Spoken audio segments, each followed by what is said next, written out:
Predator de John McTiernan sorti en 1987, un petit bijou de SF qui deviendra culte et qui connaîtra plusieurs déclinaisons qui n'arrivera jamais vraiment à la hauteur de son aîné.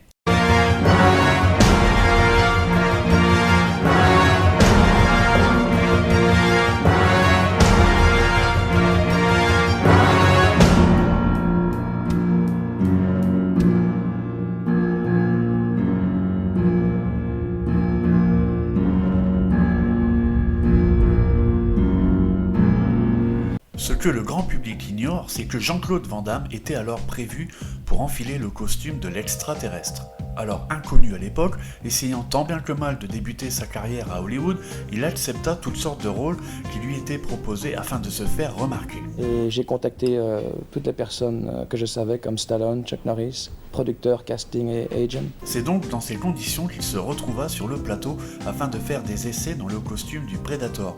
Ne parlant pas bien anglais, ce n'est donc pas tout à fait ce à quoi notre Monsieur Muscle préféré s'attendait. En effet, Van Damme s'est donc retrouvé dans un costume encore loin d'être le design final que l'on connaît tous. Peu adapté, relativement serré et peu confortable une fois enfilé, il devait respirer par un petit tube qui sortait de son masque.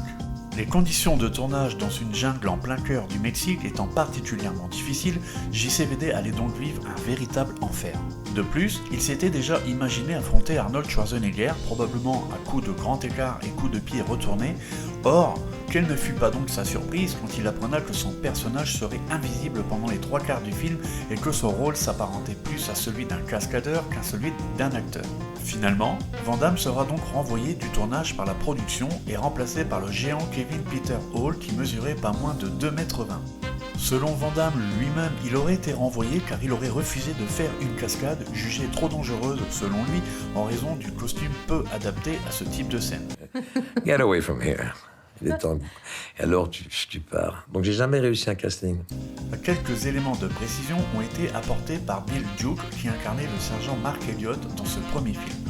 Selon lui, Jean-Claude Van Damme se serait fait renvoyer du tournage car il s'évanouissait sur le plateau.